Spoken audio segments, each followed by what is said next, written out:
Welcome to ETV prime. జన సైనికుల చూపు జగన్ వైపు అనేటువంటి చర్చ ఒకటి జరుగుతుంది.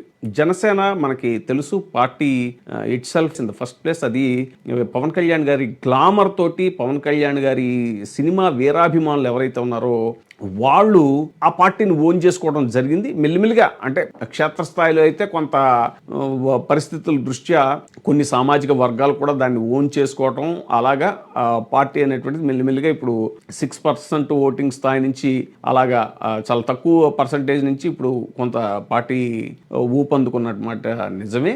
ఇప్పుడైతే తాజాగా జరిగినటువంటి ఎన్నికలు 2024 ఎన్నికల్లో 100% స్ట్రైక్ రేట్ సాధించి ఆ పార్టీ ఇప్పుడు మంచి ఊపి మీద ఉంది. 2024 ఎన్నికల ముందు పార్టీకి ఒక పూర్తిగా ఊపు తీసుకొచ్చారు పవన్ కళ్యాణ్ గారు. ఆ సందర్భంగా కొన్ని రాజకీయ సమీకరణలో భాగంగా కూడా చాలామంది ఇతర పార్టీల నుంచి కూడా జనసేనలోకి రావటం, ఇవన్నీ కొంత పొలిటికల్గా బలపడిన మాట వాస్తవం. ఎందుకంటే 2019 టైంకి ఆయనకి రాజకీయ శ్రేణుల్లో ముఖ్యంగా పట్టు లేకపోయినా కూడా క్షేత్రస్థాయిలో కార్యకర్తలు ఆ పార్టీ బిల్డప్ ఏదైతే ఉందో అది లేదు.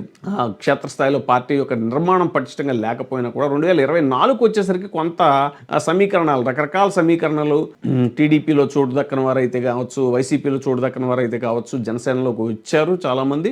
కొంతమందికి పదవులు దక్కాయి, కొంతమందికి ఎమ్మెల్యే సీట్లు వచ్చాయి, కొంతమందికి రాలేదు. అయినా సరే వాళ్ళు 2024లో 100% స్ట్రైక్ రేట్ సాధించిన తర్వాత వాళ్ళకి పార్టీ పట్ల కొంత నమ్మకం పెరిగి కొంతమంది పూర్తి స్థాయిలో పనిచేయాలని డిసైడ్ అయ్యారు. ఏది సినిమా అభిమానులు కాకుండా రాజకీయాలతో పరిచయం ఉన్నటువంటి క్షేత్రస్థాయి నాయకులు స్థానిక నాయకులు ఎవరైతే ఉంటారో వాళ్ళంతా కూడా గట్టిగా జనసేనతో సెయిల్ అవ్వాలని డిసైడ్ అయ్యారు. కానీ ఎన్నికల తర్వాత పరిస్థితులు చూస్తే చాలా చోట్ల జన సైనికులకి అవమానాలు ఎదురవుతున్నాయి. ముఖ్యంగా రాజకీయంగా కొంచెం యాక్టివ్గా ఉండేవాళ్ళు ఎవరైతే ఉంటారో వాళ్ళందరికీ కూడా బలమైన దెబ్బలు తగులుతున్నాయి. అటు టీడీపీ విపరీతంగా అవమానాల పాలు చేస్తుంటే నాయకుడు కూడా తమకి భరోసా ఇవ్వకుండా మనకి పొత్తు తప్పదు, ఒక 10 years పాటు 15 years పాటు మనకి కూటమి టీడీపీతో అలయన్స్ తప్పదు అని ఆయన తెగేసి చెప్పడం వల్ల మీరంతా భరించాల్సిందే, అవమానాలు భరించాల్సిందే అనే టోన్లో ఆయన మాట్లాడటం వల్ల ఇప్పుడు చాలా మందిలో కొంత అసంతృప్తి పెరుగుతుంది. చాలా చోట్ల ఇప్పుడు ఏమన్నా అధికార పార్టీ, ముఖ్యంగా అధికార party in the sense TDP నుంచి తమకు ఏమైనా అవమానాలు ఎదురవుతున్నాయి, లేకపోతే తమకి సరైన ప్రాధాన్యత లభించట్లేదు స్థానికంగా అని అనిపించి మాట్లాడిన, ఇప్పుడు కొవ్వూరులో ఆయన టీవీ రామారావు లాంటి నాయకులు కానీ ఇలా ఎవరన్నా మాట్లాడితే వాళ్ళ మీద పార్టీ చర్య తీసుకుని సస్పెండ్ చేయటం అనేటువంటిది జరుగుతుంది.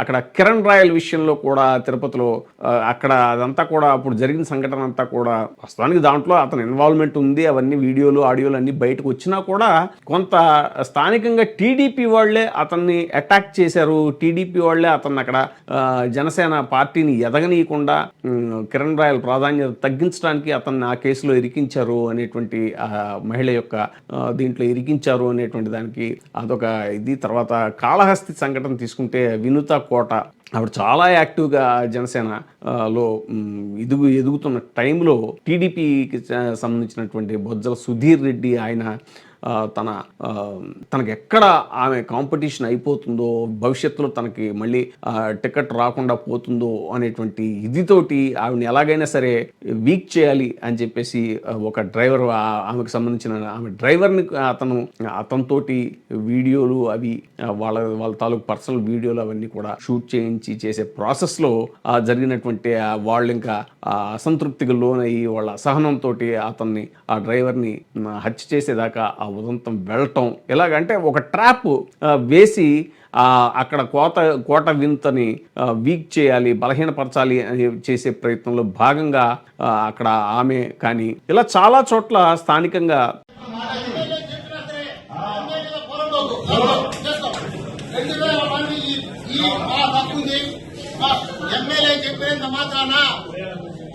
చట్టమే ఎమ్మెల్యే చెప్పినా, ముఖ్యమంత్రి చెప్పినా 200 మంది హక్కులు కాపాడవలసిందే.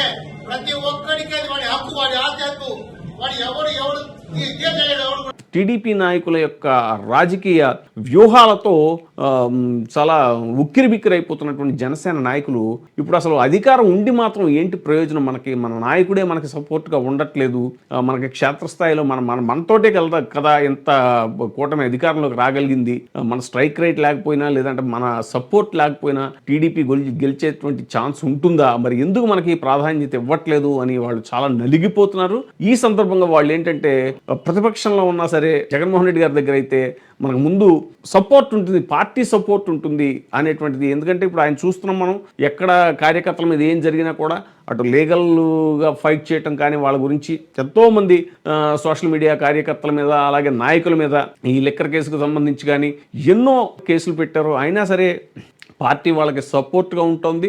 ఎక్కడ ఏం జరిగినా కూడా పార్టీ అధినాయకుడు అవసరమైతే జగన్మోహన్ రెడ్డి గారు స్వయంగా వెళ్ళి వాళ్ళతో మాట్లాడి వాళ్ళని నైతికంగా వాళ్ళకు ఒక ధైర్యం ఇస్తున్నారు. సో ఇలాంటి టైంలో మనం అధికార పక్షంలో ఉన్నాం అనే పేరే తప్ప మనకి ఏమాత్రం ఒక సముచితమైన స్థానం లేదు. పైగా అవమానాలు పాలవుతూ ఇక్కడ జనసేనలో కొనసాగవలసిన అవసరం ఏముంది అని ఇప్పుడు చాలామంది వైసీపీ వైపు చూస్తున్నారు అనేటువంటి ఒక చర్చ జరుగుతోంది. మరి చూడాలి ముందు పరిస్థితులు ఎలా ఉంటాయో. అలాగే టీడీపీ వర్మ ఈవెన్ అసలు అధినాయకుడి నియోజకవర్గంలోనే టీడీపీ వర్మ ద్వారా ఎలాంటి పొగ పెడుతున్నారో మనం చూస్తున్నాము. వర్మ అవసరమైనప్పుడు వచ్చి పక్కన నిలబడి మొన్న ఉప్పాడ మత్స్యకారుల గురించి అడ్రస్ చేసి పవన్ కళ్యాణ్ చేసిన మీటింగ్లో కూడా వర్మ పక్కనే ఉన్నారు.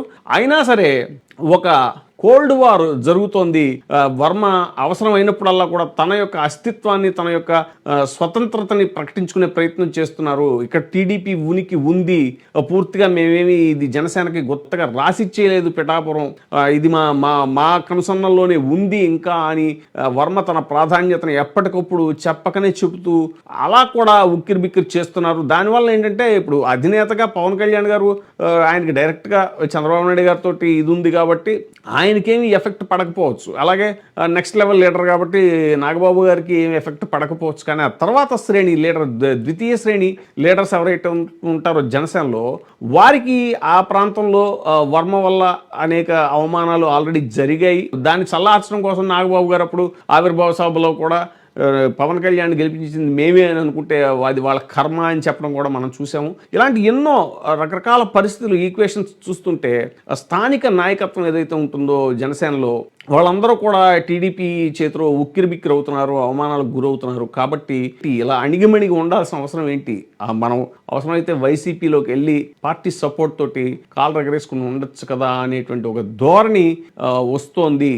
అందుకనే జన సైనికుల చూపు జగన్ వైపు ఉందా అనేటువంటి ఒక చర్చ జరుగుతోంది క్షేత్రస్థాయిలో.